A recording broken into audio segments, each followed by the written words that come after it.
Good afternoon and welcome to the May 20th meeting of the Glendale Housing Authority. May we have roll call? Authority member Arginian, Here. Rotman, Here. Garpetian, Kasakian, Here. Najarian, Here. Parazian, Here. and Chair Asadarian. Here. And may we have your report? The agenda for the May 20th, 2025 regular meeting of the Glendale Housing Authority was posted on May 16th, 2025 on the bulletin board outside City Hall. All right. And then do I have a motion to approve the minutes? So moved? Second. Roll call? Authority member Arginian, Yes. Rotman, Yes. Garpetian, Kasakian, I was not here for that meeting, so I will abstain. Najarian, Yes. Parazian, Yes. and Chair Asadarian. Yes. Do we have any cards for oral communication? I do have cards. I don't know if Garo Nazardian is for this or just oral communication. Is it for oral? No, it's not. Okay, I also have Beth Brooks. Beth, is it for the housing? Yeah, housing. Please come up, Ms. Brooks. Ms. Brooks, please come up.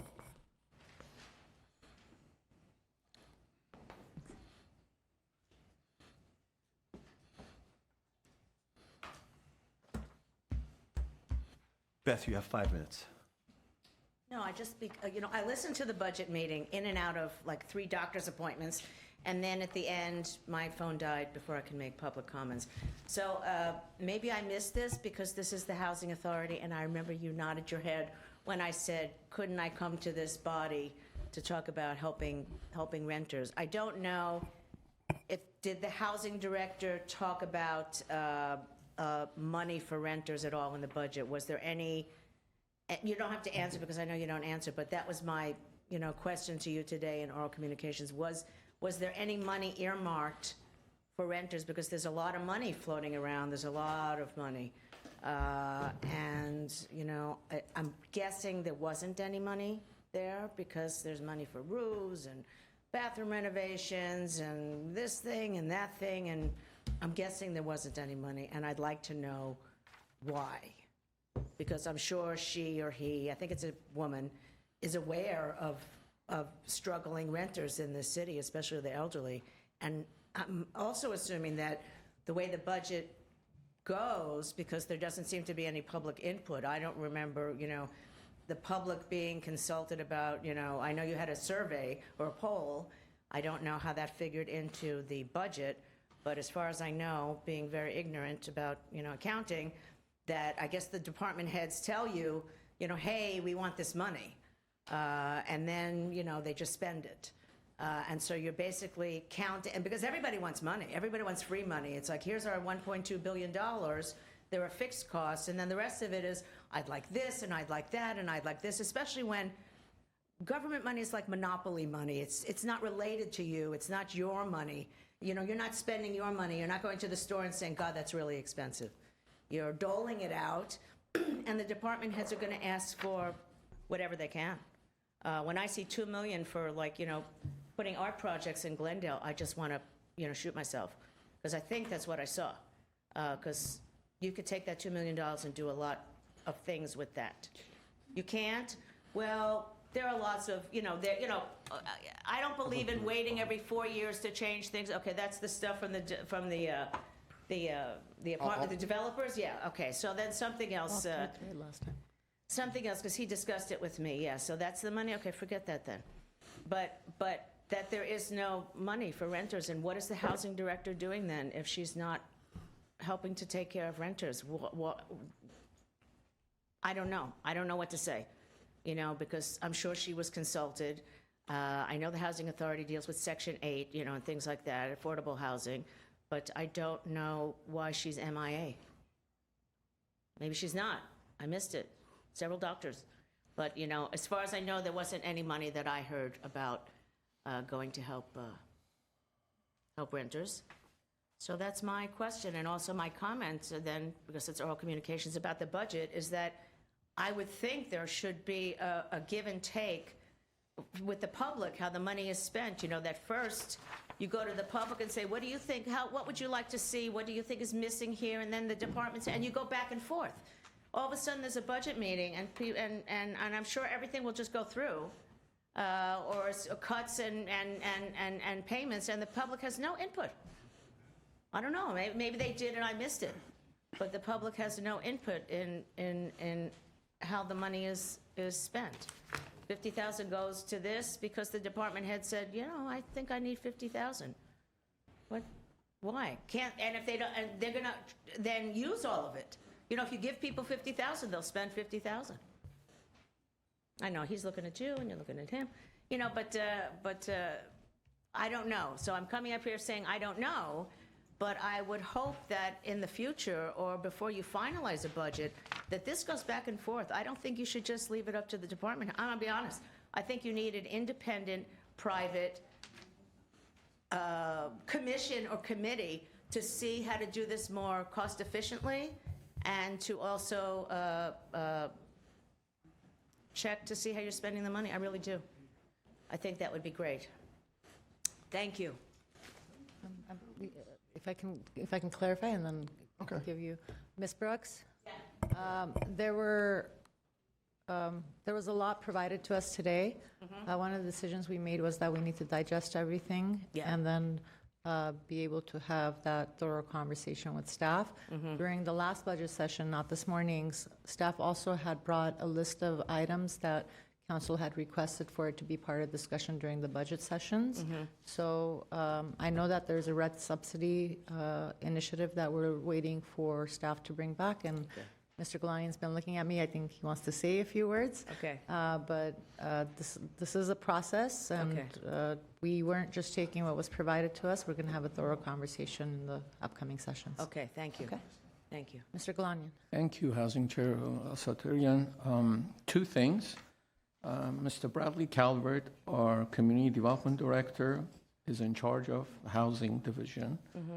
He is in the process of finalizing a report for potential of rental assistance that will come in front of the Housing Authority and Council on June 3rd for consideration.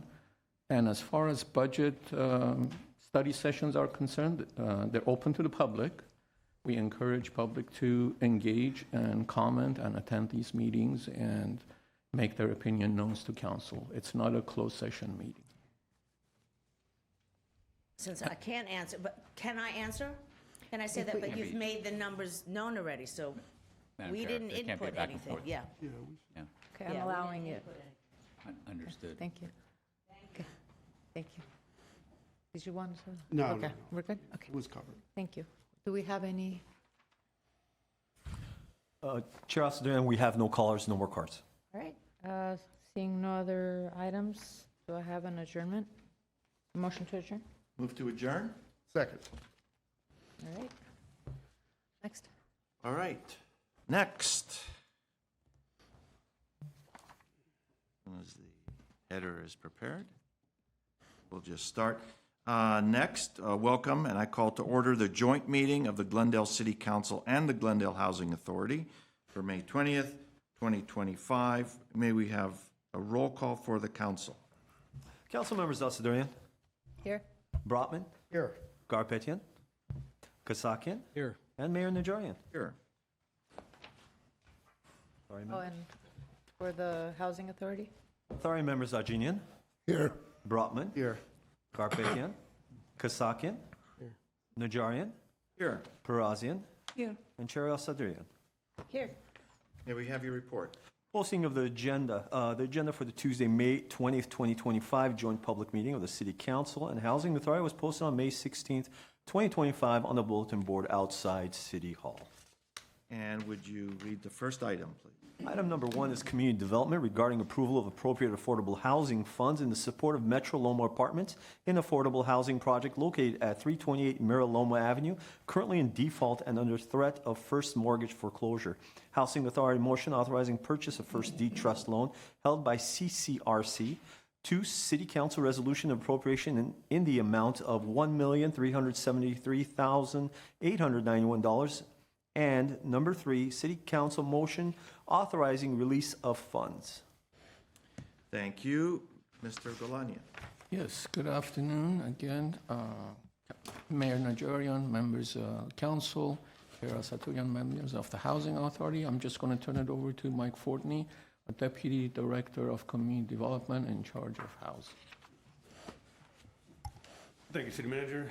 Good afternoon, Mayor Najarian and council members. Afternoon to Housing Authority Chair Asatrian and all the Housing Authority board members. Mike Fortney, Deputy Director of Housing. The item before you today is Metro Loma. There we go, good. There's a picture of the front entrance of the building. I can get into background, but I was really going to focus this presentation on the action today because we've been before you in closed session and in open session, I think 4 times in just the last few months. So I'm sure you guys are very familiar with this project. But just quickly, it's a 44-unit, 100% affordable project. It's been in service since 2009. It targets area median income of 30 to 60%. Housing Authority owns the land. It's been operating at a negative cash flow. Negative cash flow last year was $200,000. CCRC owns the first lien on the property. Wentwood, it's Metro Loma LP is technically the legal owner, but it's Wentwood that is the borrower and lessee. They are exiting California, so all of the projects that they owned that were profitable, they sold them. Those that were underwater, including Metro Loma, they chose to default on the first mortgage loan. So the first mortgage loan to CCRC has not been paid since November. We had a temporary fix that we brought to you in early March where we would make that loan current, and we had an additional 5 months, and we were going to pay for some immediate repairs to the project. However, since then, CCRC has already initiated the foreclosure process. So we did not draw down any of the $376,000 that we were authorized to draw down in March.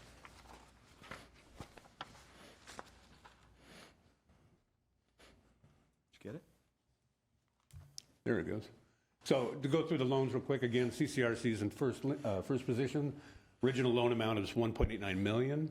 The payoff for that loan now is $1.527 million. Glendale Housing Authority has 2 loans on it, totaling just over $5 million. And then the Los Angeles County Development Authority, LACDA, they have a loan of $1,472,000 on the project. Both Glendale loans and the LACDA loan are residual receipts loans. So what staff is proposing to do now is, and this is staff from the city as well as the county, we put together a long-term fix for the project, what we think is a long-term fix for the project. And that'll not only prevent foreclosure, it'll protect the affordability covenants, and then we're hoping that long-term the project will be feasible. What we did was we came up with a formula. Our total contribution that we're proposing for this project right now is $2,255,014. The formula we came up with was Glendale Housing Authority at 77.6% and LACDA at 22.4%. Those percentages are based on the amounts of our loans in the project now. So our loan of roughly $5 million versus their loan of roughly $1.47 million. So this influx of $2.25 million, as well as some rent increases, and then we are anticipating some cost savings when we bring on the new developer. A combination of all of those things, we believe will make the project financially feasible. And when it comes to rent increases, I can't give you specifics now. We're still negotiating, or we're trying to bring on 2 developers. We're talking with 2 different developers. We hope to bring on one of them for a long-term lessee position and borrower position. So we need to still work out exactly how the rent increases are going to be. But what we're looking at doing is kind of looking at it in 3 tranches. We have the rent-burdened tenants, the very low-income tenants, some of which pay more than 30% of their gross income to rent. We want to give them the least amount of rent increases we can. It's possible, it's even likely that they wouldn't get a rent increase this year, and it's potentially possible that they wouldn't get a rent increase for 2 or 3 years. Then you have the folks that are still within the income range that we're targeting, but they're not rent burdened. So they will get a rent increase that I don't want to say a modest rent increase, but I don't want to throw out a number either, but it's going to be a rent increase because this project hasn't really seen any rent increases since 2020. They finally raised rents last year, but it wasn't enough, obviously, to get the project financially feasible. And then we have another group of tenants who are high-income earners. They earn well over 60%, well over 120%, in some cases earn over $200,000 a year that are living in this property. So we are going to propose a substantial rent increase for those tenants as part of our strategy to make this project financially feasible. Part of the problem with having the higher income earners in your project, number one, they're still paying the affordable rents, but it affects our property tax exemption. So the county assesses that every year. So it may be that we raise rents enough that the higher earners may seek shelter elsewhere.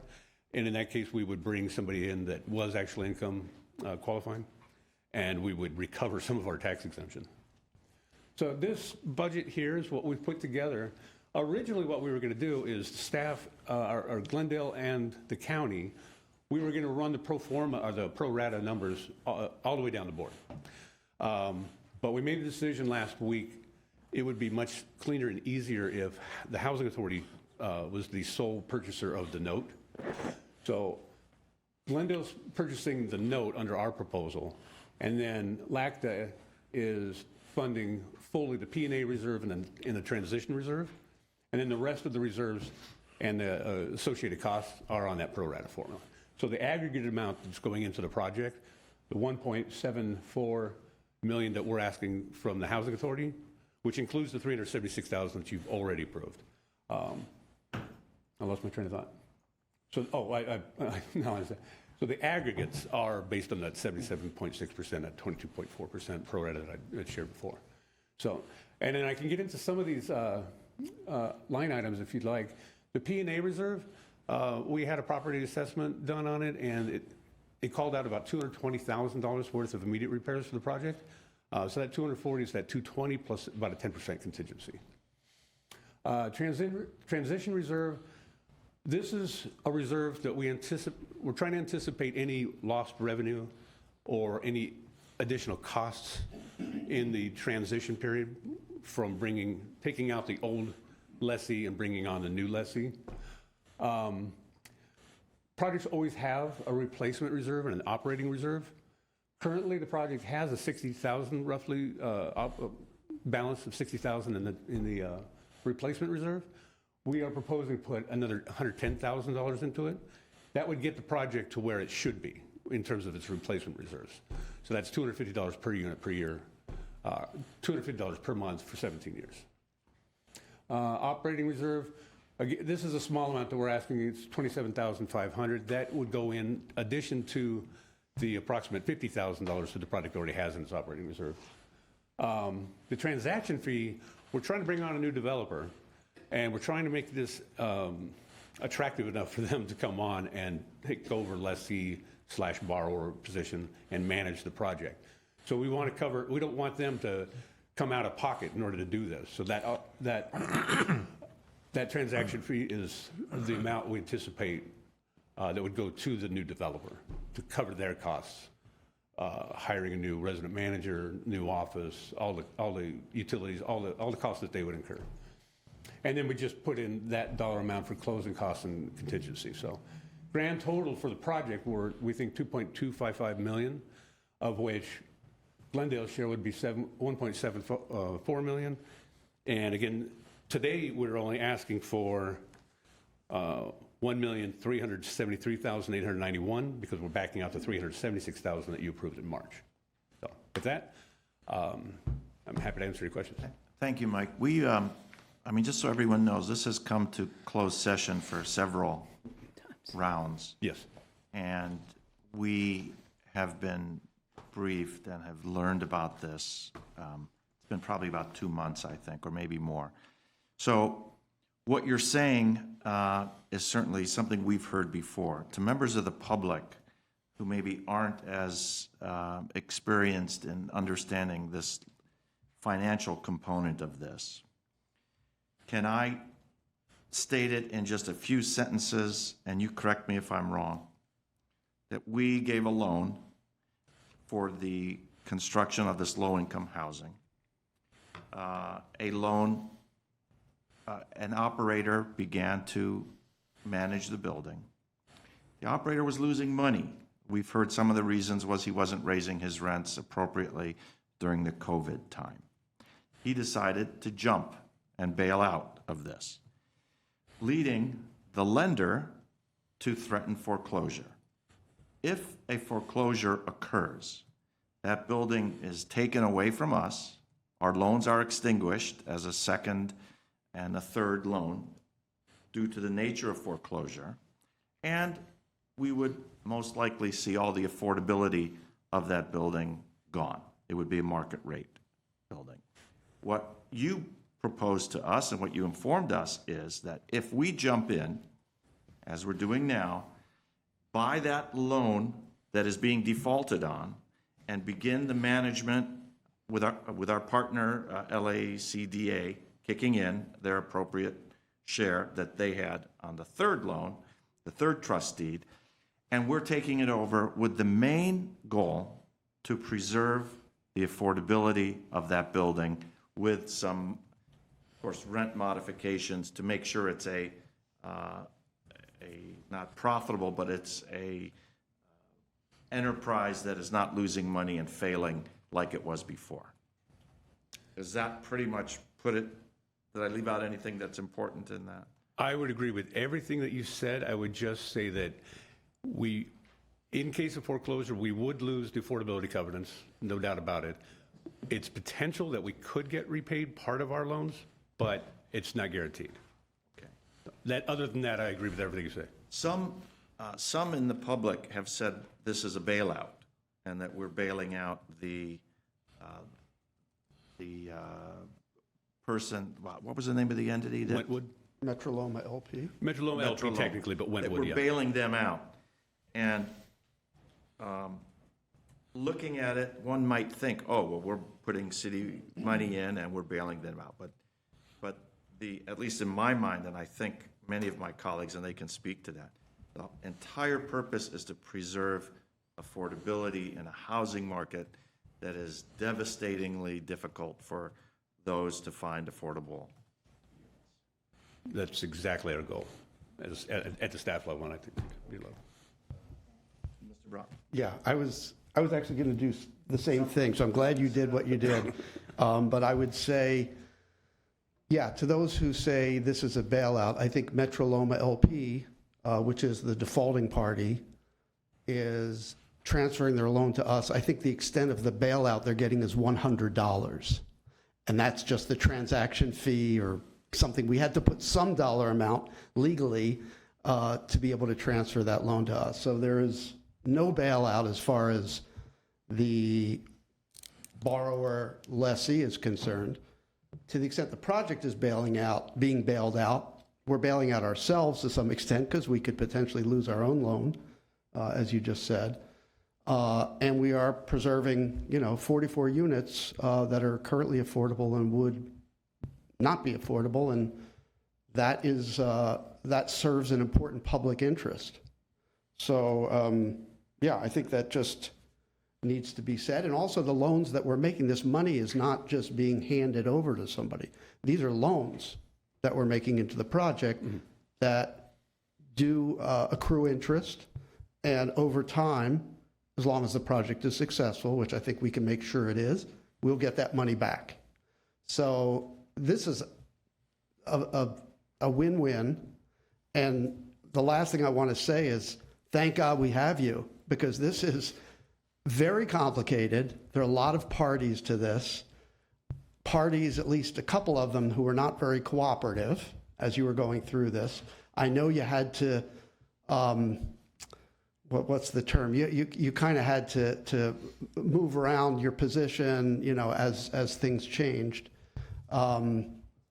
And thank you, because it would have been easy to just see this thing collapse. So really, really appreciate the work you do.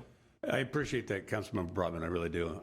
Peter Zovak was also very heavily. Yes, of course, Pam Peter's Jackson, Aaron always there. Brownell. Yeah. And I have to give a shout out to LA County, LACTA, who's been working with us also on all of this and has done a lot of heavy lifting. A gal named Ann and a gentleman named Andrew at the county have been really intricate on this too. And I think it should be said too that the county is doing exactly what we're doing. Their share is smaller, but they see the value in bailing out the project, not the developer. Right. Thank you very much. Thank you. Comments from anyone else? Are there any public speakers? Mayor, there is a public speaker, Beth Brooks.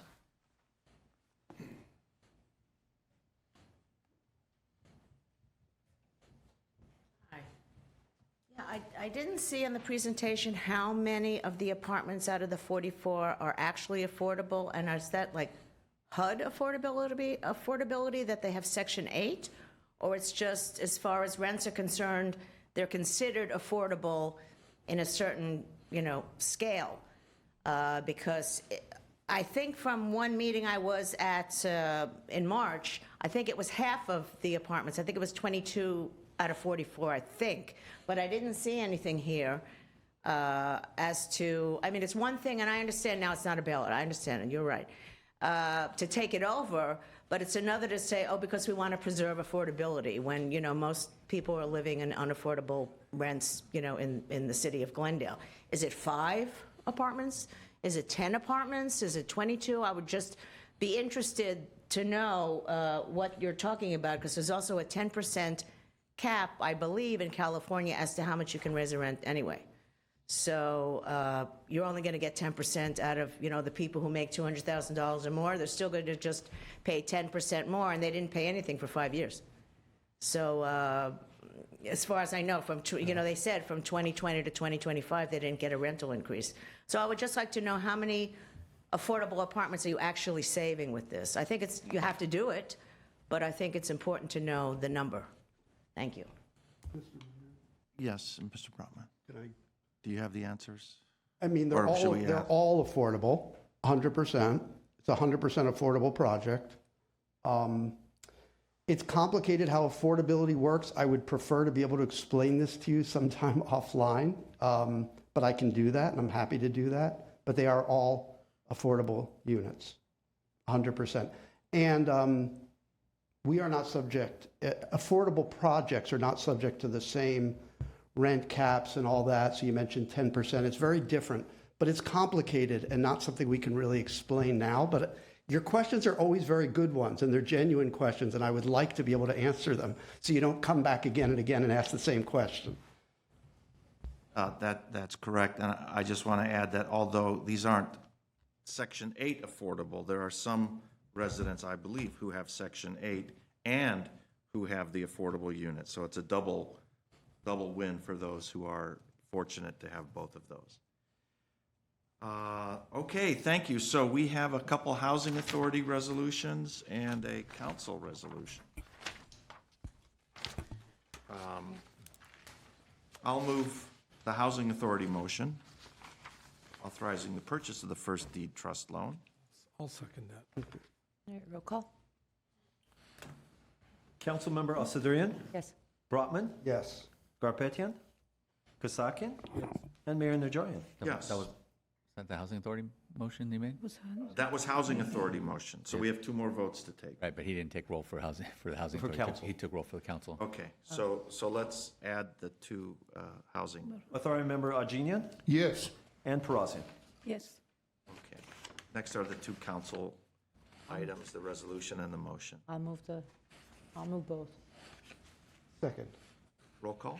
Councilmember Asadrian, Yes. Brotman, Yes. Garpetian, Kasakian, Yes. and Mayor Najarian. Yes. Is there a motion to adjourn for council? So moved. Second. Council's adjourned? Motion to adjourn for the housing authority? So moved. Second. Second.